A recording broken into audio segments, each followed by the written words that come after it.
Reid Peters. I'm Drew's second youngest brother, oldest brother, and he actually asked me to do the toast tonight. So no, I'm Kyle. I'm the little one, obviously. And no, Drew talked to me like multiple times, and we talked about me doing this whole thing. Well, I don't know. He told me that he wanted his favorite brother to share a story about him. Well, that would be me. That'd be me. You want to wrestle for it? I think Mom would probably kick us out and tell us to go outside and run laps around here or something like that. All right, so if we can get along, I'll talk about the things that I was going to talk about, and then you guys have some ideas as well. I was going to talk about the many years that I knew Drew before he knew Sarah. And one of the things that I've always enjoyed about my older brother is that the guy loves kids. And also that kids love this guy. As you can tell, this is my daughter. She's been asked to sit down in her own seat. And where is she? She's by Drew. My other daughter would also like to be up here, but she's been asked to sit down. So I can think of all of the kids that we've known and all of the kids that he's worked with over the years as part of church and as part of the different activities he's been part of. And kids love this guy. There's only 3 kids that like me better than Drew that I can think of, and they're my kids. And I feed them.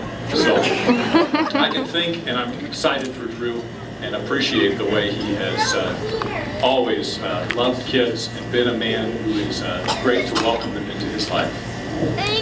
Well, that's not bad. I think that's probably a good topic, so I'll go ahead and try to piggyback off that one. I think when I think about growing up with Drew is infamous for nicknames and for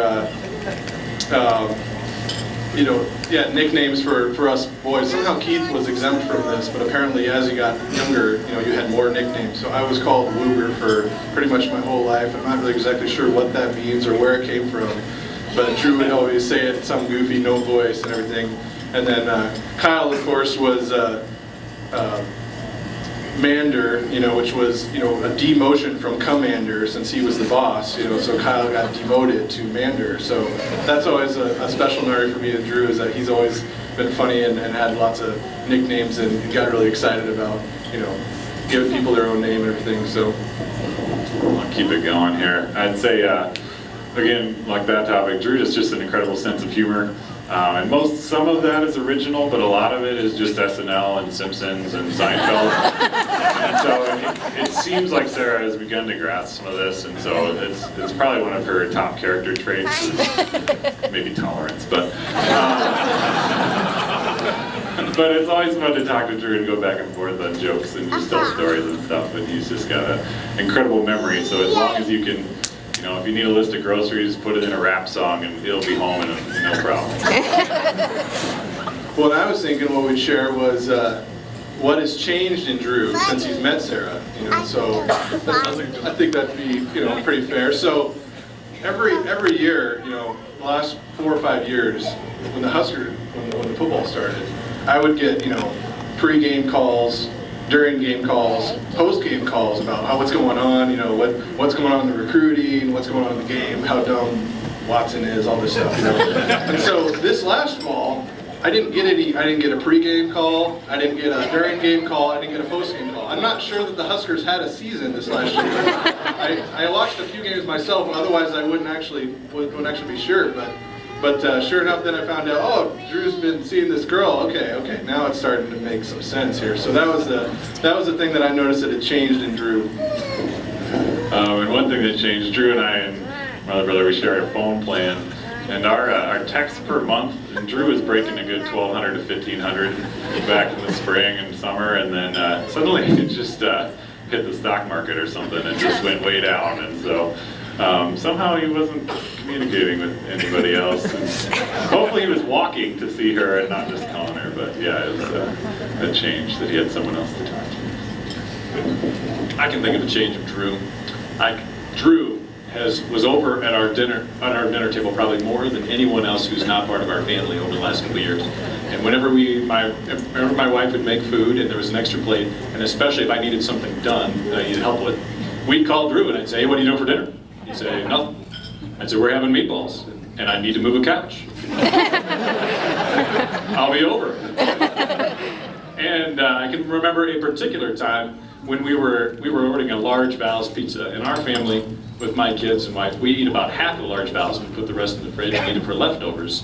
So we thought, well, I needed something helped. And so I called Drew and said, hey, we're having a Val's pizza. Why don't you come over and help? And so we ate our part of the pizza and there was no pizza left. I'm not sure where it went. But I did get my furniture, so what do I want?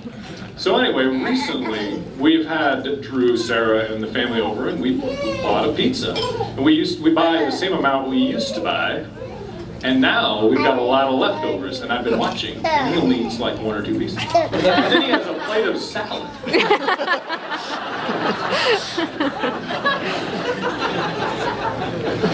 So the thing that I was going to talk about in my planned speech was just how much important Drew is as an older brother, and just the impactfulness that he's had on all of our lives. And you know, I may have hit some seasonal allergies during this time of the speech, but I'm holding it together so far. But, I mean, Drew is just a great brother, and he has always challenged us and just been such an incredible leader and as an older brother. And I think specifically going through high school and school at Waverly and stuff, there's just a legacy there that everybody knew who the Peters were, and it was always positive.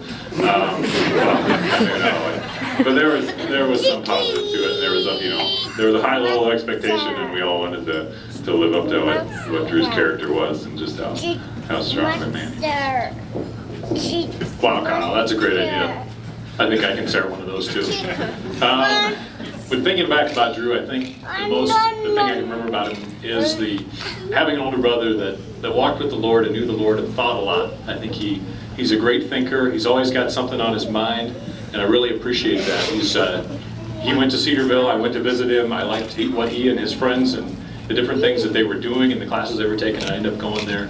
We ended up having a great time being in school together, and I just appreciate how he thinks through things and how he challenges others to do so. I was really excited to meet several of you tonight that are part of the small group that he works with, or that he's a part of, and it's just really, that's Drew. I mean, that's been Drew for as long as I can remember. Yeah, and kind of along the same line, I think for me, I was thinking about what I admire about Drew. I think is along the same thing of that he's a thinker, and he was the one that introduced me to Dallas Willard, and just thinking about what it means to live in the kingdom now. And I just felt really, I don't know where I'd be today without that. I just think that's really impacted me, and just the conversations we have, and just the good example he is. So I guess if you guys will all grab your glasses here, I'd like to Drew and Sarah to. All right, that does not seem like the proper way to toast our older brother here, and Mom would not accept this. So I believe what we need to say, and for those of you who can go along with it, but we should say that this is the toast to the host who can boast the most roast. Sarah.